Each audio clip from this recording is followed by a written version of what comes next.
Magical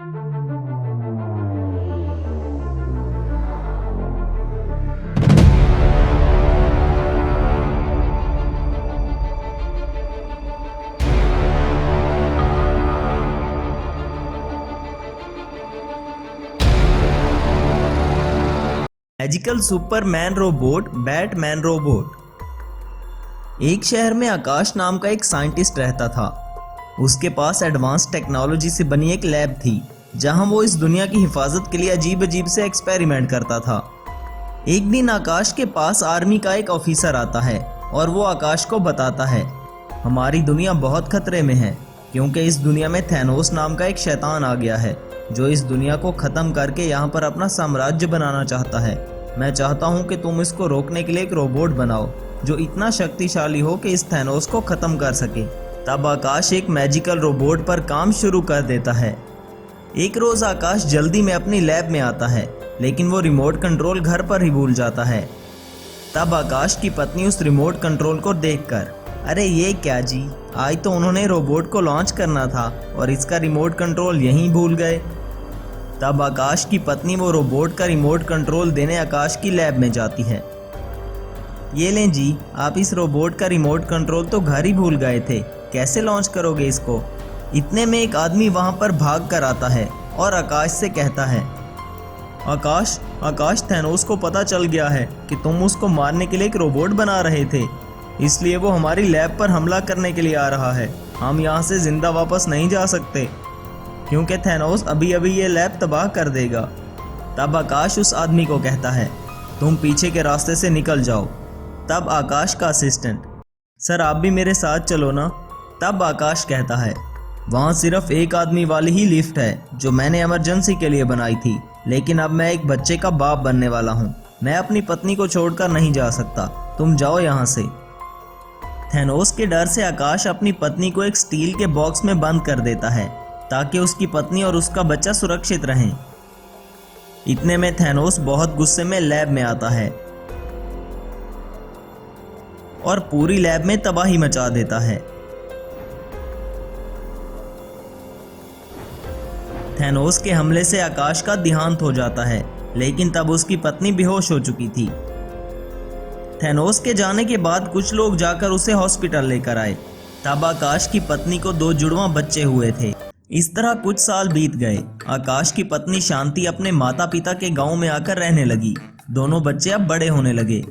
वो दोनों normal बच्चे नहीं थे क्योंकि जब थैनोस ने उस लैब पर अपनी शक्तियों से हमला किया था तो तब इन दोनों बच्चों पर थैनोस की शक्तियों का असर हुआ था। लेकिन ये बात सिर्फ आकाश की पत्नी ही जानती थी कि मेरे बच्चों में बहुत सी शक्तियां हैं और वो हमेशा इस बात को छुपाती थी। शांति के एक बेटे का नाम आरोन था और दूसरे बेटे का नाम अर्जुन था। वो दोनों खेलते वक्त कभी कभी अपनी शक्तियों का इस्तेमाल करते थे। ये बात शांति को पता चलती है तो वो अपने दोनों बेटों को समझाती है, आज के बाद तुमने लोगों के सामने कभी अपनी शक्ति का इस्तेमाल नहीं करना। इधर थैनोस को अपने जादू से पता चलता है कि इस धरती पर एक ऐसे बच्चे का जन्म हुआ है जो उसे खत्म कर सकता है। थैनोस अपने एक गुलाम को उस बच्चे को सही सलामत अपने पास लाने को कहता है। थैनोस के गुलाम एलियन को पता चल चुका था कि वो बच्चे शांति के हैं, इसलिए वो उनके पास आता है। इतने डरावने एलियन को देखकर दोनों बच्चे डर जाते हैं। उनमें से आरोन बहुत समझदार था।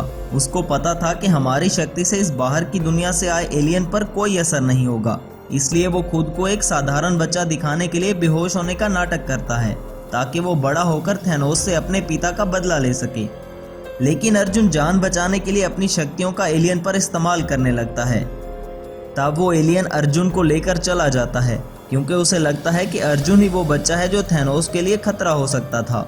लेकिन इसको ये पता नहीं था कि आरोन अर्जुन से बहुत ही शक्तिशाली था, बस वो सही वक्त का इंतजार कर रहा था। थैनोस अर्जुन को अपना गुलाम बना लेता है। इस तरह कुछ साल बीत जाते हैं। थैनोस अपने जादू से अर्जुन को पूरी तरह से काबू कर चुका था और वो अर्जुन को एक नया नाम देता है। अब अर्जुन का नाम बैटमैन था। इधर आरोन भी जवान हो चुका था। एक दिन आरोन अपनी माँ से, माँ मैंने इस वक्त का बहुत इंतजार किया है, अब मुझ में पूरी तरह से शक्तियाँ आ चुकी हैं। अब मैं अपने पिता के कातिल थैनोस को ढूंढकर इससे अपना बदला लूँगा और अपने भाई को भी उसकी कैद से मुक्ति दिलाऊँगा। तब अरुण की माँ कहती है, बेटा मैं इन शक्तियों की वजह से अपना एक बेटा खो चुकी हूँ। अब मैं तुम्हें नहीं खोना चाहती। अगर तुम अपने पिता का बदला लेना चाहते हो और अपने भाई को सही सलामत घर वापस लाना चाहते हो तो मैं तुम्हें नहीं रोकूंगी, लेकिन तुम्हें अपनी पहचान छुपानी होगी बेटा। तब अरुण अपने इस खास मिशन के लिए एक खास सुपर हीरो का लिबास बनाता है। वो कॉस्ट्यूम पहनकर अपनी माँ के सामने आता है तो इसकी माँ बहुत खुश हो जाती है और कहती है, बेटा आज से तुम मेरे सुपरमैन हो। अब से ये दुनिया भी तुम्हें सुपरमैन के नाम से जानेगी। इस बात का पता थैनोस को चलता है कि इस दुनिया में एक बहुत ही शक्तिशाली सुपरमैन का जन्म हुआ है जो मेरे साम्राज्य के लिए खतरा हो सकता है। तब थैनोस बैटमैन को कहता है, तुम जाकर इस सुपरमैन को खत्म कर दो। इधर सुपरमैन को भी थैनोस और अपने भाई की तलाश थी।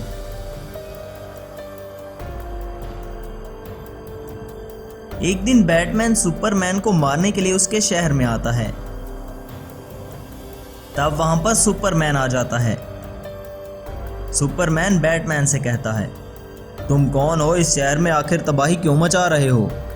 तब बैटमैन उसे बताता है, मैं ये सब इसलिए कर रहा था क्योंकि मुझे पता था तुम यहाँ ज़रूर आओगे। तब मैजिकल सुपरमैन रोबोट और बैटमैन रोबोट के दरमियान लड़ाई चालू हो जाती है।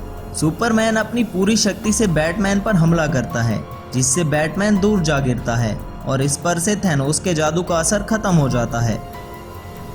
तब बैटमैन रोबोट को सब याद आ जाता है।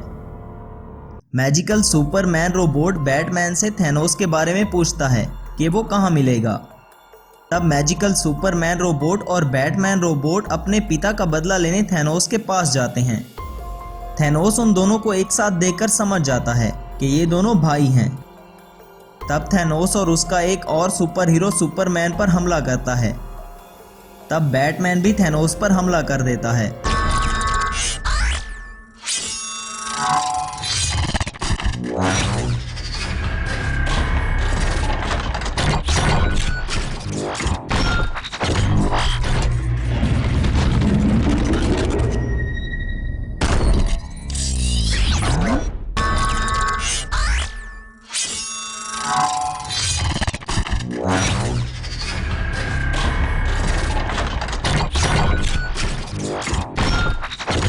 आखिर में मैजिकल सुपरमैन रोबोट और बैटमैन रोबोट मिलकर थैनोस का अंत कर देते हैं और अपने पिता का बदला उससे ले लेते हैं।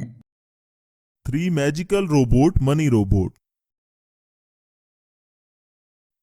ये कहानी शुरू होती है सुंदरबन के खूबसूरत जंगल से। एक दिन जंगल में एक जादुई गोला प्रकट हुआ और उसमें से 2 जादुई रोबोट निकले।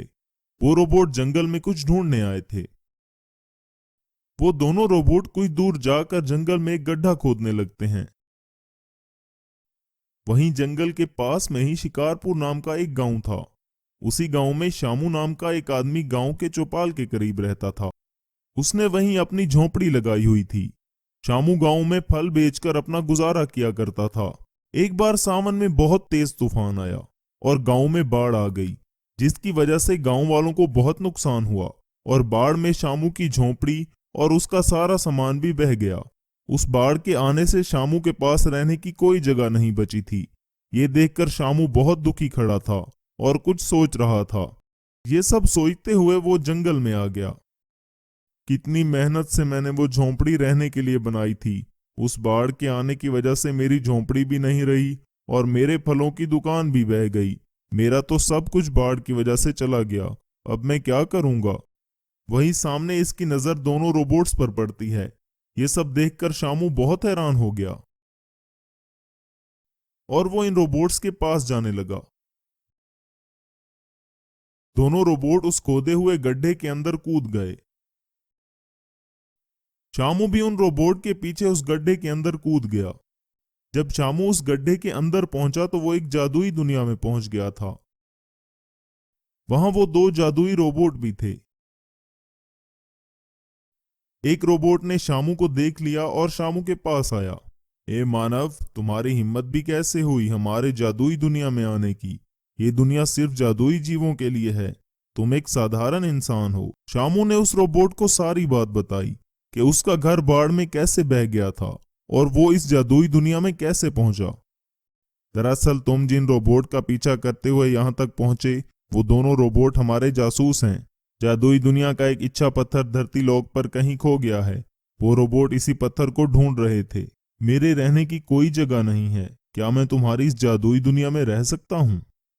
नहीं नहीं, तुम यहाँ नहीं रह सकते। यहाँ सिर्फ जादुई जीव ही रह सकते हैं। इस जादुई दुनिया में एक विशाल रोबोट रहता है। वो इंसानों को मार डालता है। इससे पहले कि वो यहाँ पर आकर तुम्हें मार डाले, तुम यहाँ से चले जाओ। शामू जैसे ही उस जादुई दुनिया से निकलता है, वो गड्ढा वहां से खुद ब खुद गायब हो जाता है। शामू अपने गांव की तरफ जाने लगता है। शामू गांव की तरफ जा ही रहा था कि तभी उसे एक पत्थर के पीछे एक चमकदार चीज नजर आई। शामू ने उस जादुई पत्थर को उठा लिया। ये तो मुझे वही इच्छा पत्थर लग रहा है जिसका वो जादुई रोबोट बोल रहा था। तभी पीछे से वो विशाल रोबोट प्रकट होता है। शामू जल्दी से इस इच्छा पत्थर से एक मैजिकल मनी रोबोट प्रकट करता है। तभी मैजिकल मनी रोबोट और विशाल रोबोट में खतरनाक लड़ाई शुरू हो जाती है।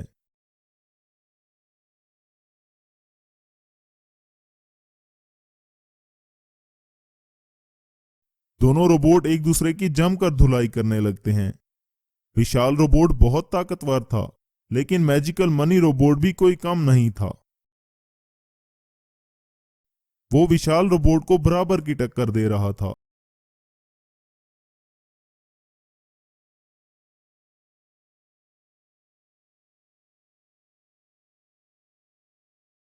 थोड़ी ही देर के बाद मैजिकल मनी रोबोट अपनी जादुई शक्तियों से उस विशाल रोबोट को मार देता है। तब मैजिकल मनी रोबोट भी वहां से गायब हो जाता है। शामू इस जादुई पत्थर से एक और इच्छा मांगता है। जादुई पत्थर, मुझे अमीर बना दो और मुझे एक बड़े से घर में प्रकट करो। बस वो तुरंत ही वहां से गायब होकर एक बड़े से घर में प्रकट हुआ। ये सब देखकर शामू बहुत खुश हुआ और अपनी जिंदगी आराम से गुजारने लगा।